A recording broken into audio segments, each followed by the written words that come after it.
একটা সময় স্তন ক্যান্সারে লজ্জায় সবাই মুখ লুকিয়ে নিতেন। সচেতনতার মাধ্যমে বর্তমানে সেই প্রেক্ষাপটের ব্যাপক পরিবর্তন এসেছে। স্তন ক্যান্সারে বাংলাদেশে প্রতি বছর বহু নারী মৃত্যুবরণ করেন। তাই স্তন ক্যান্সার প্রতিরোধ ও সচেতনতা রক্ষায় আজ জাতীয় প্রেস ক্লাবে স্তন ক্যান্সার সচেতনতায় ১৫০ দিনের কর্মসূচির একটি আলোচনা সভার আয়োজন করে বাংলাদেশ স্তন ক্যান্সার সচেতনতা ফোরাম।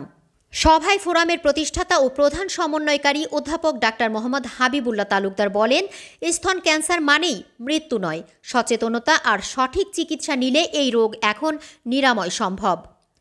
ডাক্তার হাবিবুল্লাহ বলেন, বাংলাদেশ স্তন ক্যান্সার সচেতনতা ফোরাম মাত্র ৫,০০০ টাকার বিনিময়ে এই মরণব্যাধি ক্যান্সারের চিকিৎসার উদ্যোগ গ্রহণ করেছে। শুধু প্রফেসর আর ডাক্তারকে দিয়েই যে আমরা এই ক্যান্সার নিয়ন্ত্রণের ভূমিকা রাখবো তা না, সবাই মিলে বাংলাদেশের ক্যান্সার সমস্যার সমাধান করতে পারবো, চিকিৎসা সেবার ব্যবস্থা করতে পারবো। মাত্র ৫,০০০ টাকা দিয়ে স্তন ক্যান্সার অপারেশনের মতো একটা উদ্যোগ যেহেতু নেওয়া গেছে, প্রায় ৬৮ জন রোগীর জন্য অলরেডি মানুষজন এগিয়ে আসছে। কাজেই এটা বাংলাদেশের যে কোনো উদ্যোগই নেওয়া সম্ভব যদি আমরা সঠিকভাবে স্বচ্ছতা মেনটেন করি। এ সময় ডাক্তার আকরাম বলেন, স্তন ক্যান্সার প্রতিরোধে সরকারি হাসপাতালের পাশাপাশি বেসরকারি হাসপাতালগুলোরও এগিয়ে আসতে হবে এবং বিশ্বের অন্যান্য দেশের মতো বাংলাদেশেও স্বাস্থ্য বীমা চালু করা উচিত।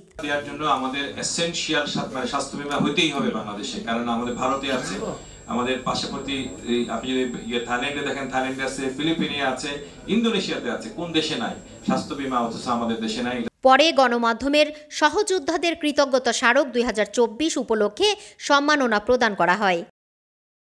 তুলনা আফরিন, ঢাকা টাইমস।